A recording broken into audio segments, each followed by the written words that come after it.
Pakistan is a nuclear weapon state. A nuclear weapon state where Osama bin Laden was killed in a US surgical strike at Abbottabad. Jaish-e-Mohammed, one of its biggest terror training camps, attacked by Indian Air Force fighter jets in Balakot. And now Jaish al-Adal headquarters bombed by Iran. Very worrying trend for Pakistan. But what should one make of these developments? Is Pakistan in a position to retaliate? Will Pakistan retaliate? Will it be Pakistan state or Pakistan state-sponsored terrorists that will retaliate? Or is Pakistan now, as some argue, too weak to open another front, this time against Iran? Joining me on India First, Lieutenant General Moinuddin Haider is former governor of Pakistan's Sindh province, also a former federal minister in Pakistan. Sushant Sareen is a senior fellow at the Observer Research Foundation, and Dr. Wael Awad is a senior journalist, keeps a hawk-eye on all developments in the region. And I want to begin by asking Sushant Sareen, what do you make of Pakistan's response or the lack of it? Is it Pakistan's equivalent of Kadi Ninda, withdrawal of ambassador, snapping internet, issuing a stern press release? Yeah, but Gaurav, you have to appreciate the predicament in which Pakistan finds itself. It's in a very tight spot.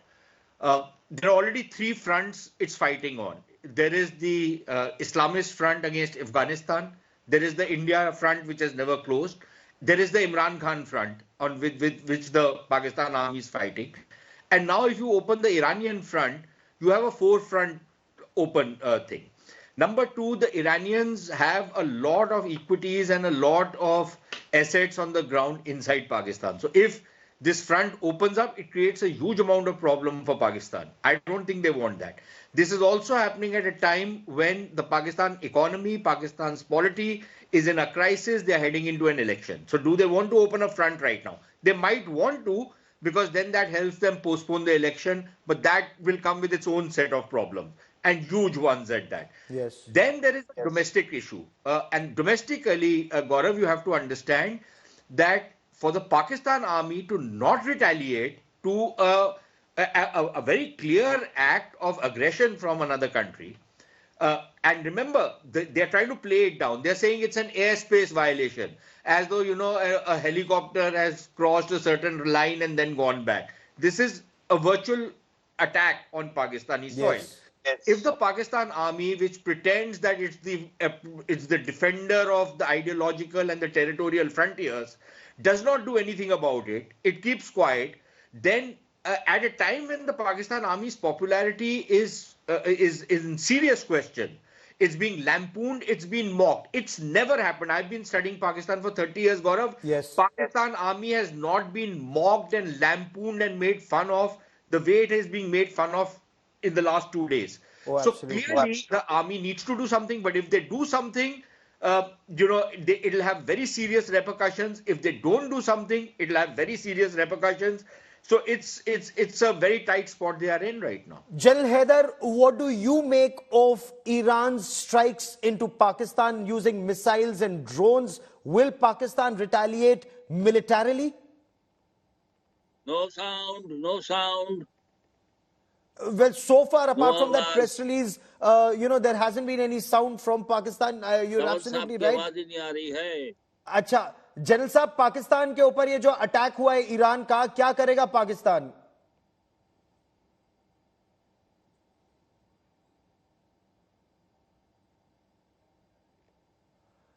Let me take this to Dr. Wael Awad, who joins me on the broadcast. Dr. Awad, Iran's foreign minister, he met Pakistan's caretaker prime minister, and we'll show you those images. Iran's foreign minister is smiling. He's virtually smirking. And Pakistan's caretaker prime minister, he's sitting very timidly in one corner. While that meeting is happening, the two navies were carrying out a joint exercise. Apparently, the Pakistan Navy has just pulled out of that exercise moments ago. That's the information that's coming in. What do you make of Iran bombing Pakistan and not sending another dossier like India used to for so many decades? I think the situation in the region has really escalated the tension in many areas. In fact, Gaurav, what's happening between Iran and Pakistan has been on for long years. I think this is the 15th attack by this group, Jaish al-Adl, on the Iranian territories, and most of the attack they have said that they are responsible for it. They have accepted the responsibilities, and Iran has been giving Pakistan repeatedly the data, the intelligence input that these are active in your own territories. You should close their centers. But I wanted to see the wider picture of Iran has been subjected to all kind of, attack, sabotage because of the nuclear deal, which has not been able to move on because of the American and the Western country that they have been doing a covert operation, whether it's through Azerbaijan, whether it's through the Kurdish portion of Iraq, Kurdistan area, where they are also the Kurd. Then you are having the Balochis in Pakistan, where the Sunni group have been attacking Iran, and in Afghanistan as well. So if these operation has been active in this, the Iranian narrative on this, that they have attacked Iranian and intelligence from Mossad and the CIA who are active training these people. So if that is the story from the Iranian side, the Pakistanis are denying, and they saying that children, that civilians have been killed. And I don't see any retaliation from Pakistan at this stage for many reasons. They may not be politically, militarily prepared for any war with Iran, which they are not going to go for a war.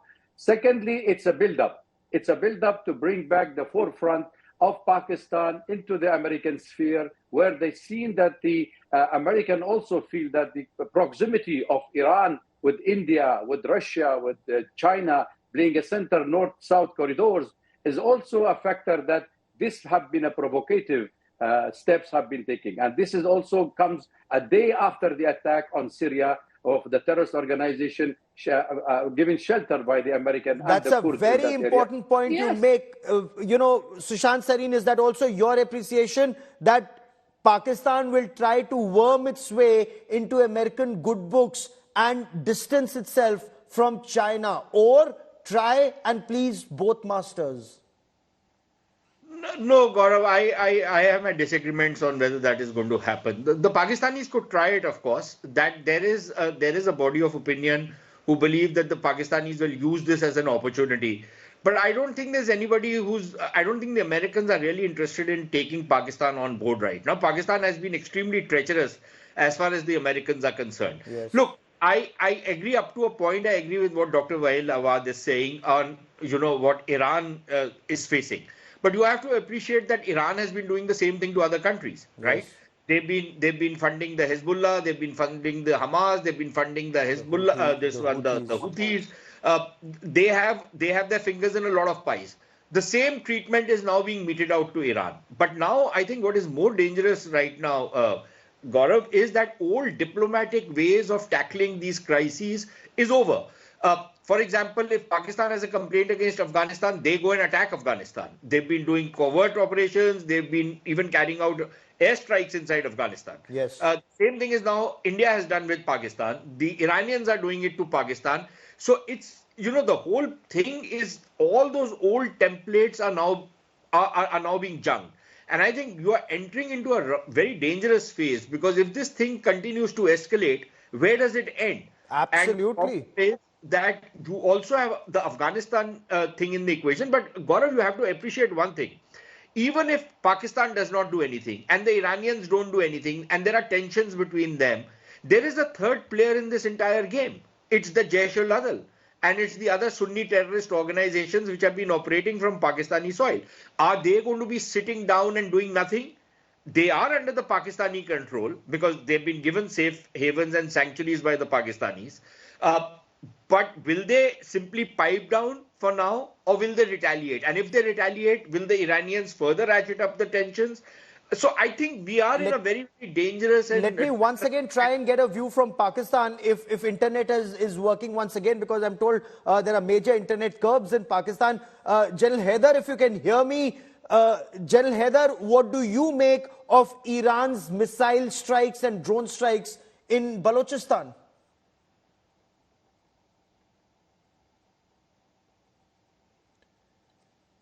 General Haider, आप मुझे सुन पा रहे हैं? General Haider, आप शायद mute पर हैं.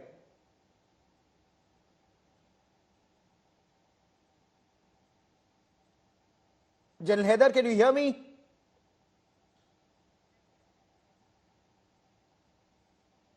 General Haider शायद मुझे सुन नहीं पा रहे हैं या बहुत कुछ बोलने की भी स्थिति में हो सकता है इस समय ना हो पाकिस्तान के लोग but let me once again take this to doctor Wael Awad Iran bombing Pakistan is more proof, Dr. Awad, of Pakistan being terror central. So there is no neighbor of Pakistan. India blames Pakistan for terror. Afghanistan, Taliban nurtured by Pakistan, blames Pakistan for terror. Now Iran blames Pakistan for terror. China is very unhappy about Uyghur rebels in the AFPAC region. Sir, is Pakistan boxed in as terror central even by Muslim countries now? I think Pakistan has been a victim of terrorism because they have already accepted terrorist activities in their own territory. They shelter them, they nourish them, they give them a safe haven. They've been doing this through the Afghanistan war against the USSR. And when the USSR was moved out of Afghanistan, most of these terrorist groups stayed back in Afghanistan and including in Pakistan as well. So if Pakistan has been used as a rented state by the United States and the West, I think they paid a heavy price because whoever cooked the poison, he's testing it. And I think they lost more than 100,000 people. That's for sure. The Americans have been attacking regularly in the northern part of Pakistan, in the Balochistan area and the tribal area for years. They had a coalition with the Pakistanis. Even India have been warning the Pakistanis. They have not even taken this very seriously because they consider them as a freedom fighter and they consider that they want to liberate Kashmir, Jammu and Kashmir. The similar things happening in now Pakistan because of its army being calling the shots. Dr. Awad, give me a moment. I think I have General Haider from Pakistan. Internet is playing up in Pakistan. General Haider, what do you make of Iran's missile strikes in Pakistan?